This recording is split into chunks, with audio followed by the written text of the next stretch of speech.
You are sitting across from someone you care about, trying to have a conversation you have been agonizing over for weeks. You are attempting to articulate a personal need or set a boundary with every ounce of emotional intelligence you possess. You have played this moment out in your head 1,000 times. You chose your vocabulary with precision. You regulated your breathing to keep your tone calm and non-confrontational. You are clear, concise, and compassionate. You deliver the words exactly as planned, expecting a moment of empathy or at least a calm discussion. But the moment the words leave your mouth and enter their ears, the message undergoes a terrifying transformation. You watch their face transform. Their jaw clenches, their eyes darken with defensive anger, and the air in the room suddenly becomes heavy. When they finally respond, the words make you feel like you are standing in a parallel universe.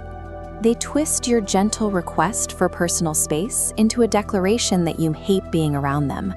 They take your constructive feedback and play the victim, claiming you think they are worthless. You start backpedaling.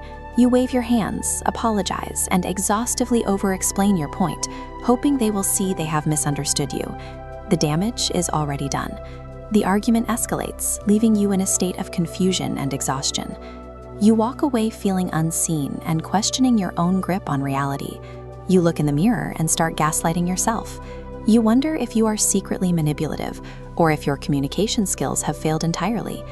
You are communicating with precision. The failure lies in a distorted, traumatized receiver on the other end. We often operate under the assumption that people hear objective reality. In truth, human brains intercept and filter information long before logic can process it.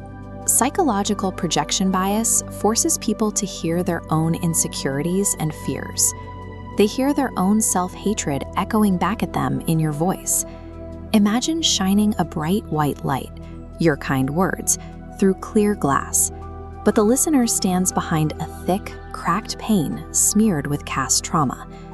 By the time your message passes through this damaged filter, it shatters into an aggressive red laser aimed at their insecurities. If you tell a partner you need Saturday alone to recharge, a healthy nervous system hears a physical need.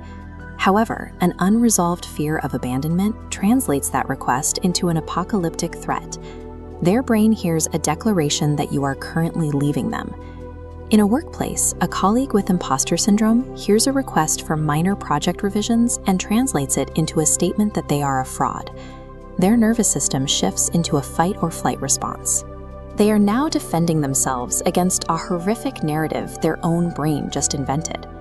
If you are empathetic, you likely internalize the blame when a boundary is poorly received. You tell yourself that if you had found a softer tone or the perfect combination of words, the conflict could have been avoided. To prevent future conflict, you start editing yourself. You become hyper-vigilant, analyzing every word and trying to anticipate how their filter will twist it. You start walking on eggshells. You swallow your needs and shrink your personality until you take up zero emotional space. You are sacrificing your authentic voice to keep someone else's psychological illusions intact. The reality is simple. You have no power over how another person chooses to interpret your words. You cannot reach into their mind and clean their distorted mirrors. Your responsibility ends at the honesty and kindness of your transmission. Their reception is beyond your control. When your words are twisted, stop defending yourself. Refuse to chase them down a rabbit hole of cognitive distortions. Their attacks are manifestations of their own internal pain being projected onto you. Look them in the eye and hold the line.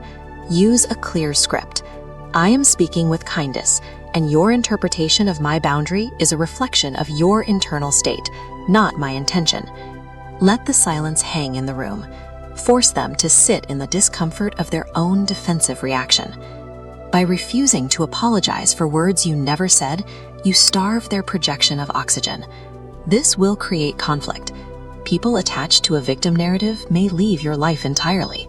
Let them go.